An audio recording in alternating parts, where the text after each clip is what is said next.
Welcome to TNPSC ஜார்ஃப் 6th science. நீரோட்டம் மற்றும் நீர் விநியோகத்தினை முறைப்படுத்தும் பொருட்டு ஆற்றின் குறுக்கே டேஸ் கட்டப்படுகிறது. அணை. ஆறுகளில் பாயும் நீரின் அளவு டேஸ் காலங்களில் பெருமளவு அதிகமாக இருக்கும். மழை. நீர் சுழற்சியினை டேஸ் என்றும் அழைக்கலாம். ஹைட்ராலிக்ஸ் சுழற்சி. பொறுத்துக. வெள்ளம். அதிகளவு மழை. மேற்பரப்பு நீர் ஏரிகள். சூரிய ஒளி. ஆவியாதல். மேகங்கள். நீராவி. உறைந்த நீர். துருவங்கள்.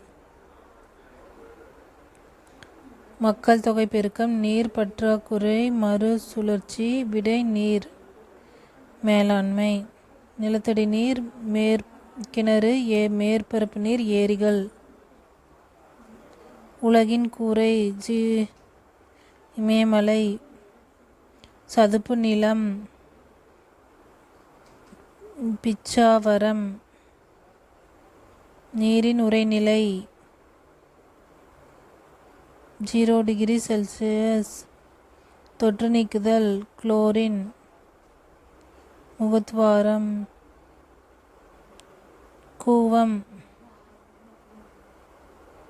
அன்றாட வாழ்வில் வேதியியல். சோப்புகளின் முதன்மை மூலம் டேஸ் ஆகும். விலங்கு ஆகும். விலங்கு கொழுப்பும் தாவர எண்ணெயும். வெப்ப நிகழ்வின் மூலம் கொழுப்பு அல்லது எண்ணெயை சோப்பாக மாற்றுவதற்கு டேஸ் கரைசல் பயன்படுகிறது. Sodium hydroxide. சிமெண்டில் ஜிப்சம் சேர்க்கப்படுவதற்கான காரணம் கெட்டிப்படும் தன்மையை தாமதப்படுத்த ஆகும்.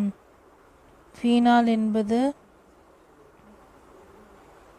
டேஸ் கார்பாலிக் அமிலம். இயற்கை ஒட்டும் பொருள் டேஸிலிருந்து தயாரிக்கப்படுகிறது. ஸ்டார்ச்சில்.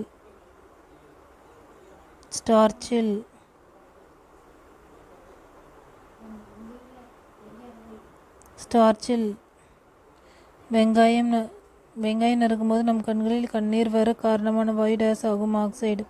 சோப்பு தயாரிக்க நீர், தேங்காய் எண்ணெய் மற்றும் டேஸ் தேவைப்படுகிறது. NaOH. உழவனின் நண்பன் என அழைக்கப்படுவது டேஸ் ஆகும். மண்புழு ஆகும். சுற்றுச்சூழலுக்கு உகந்தவைகள் டேஸ் உரங்கள் ஆகும். இயற்கை உரங்கள் ஆகும். இயற்கை பசிக்கு உதாரணம் டேஸ் ஆகும். ஸ்டார்ச்.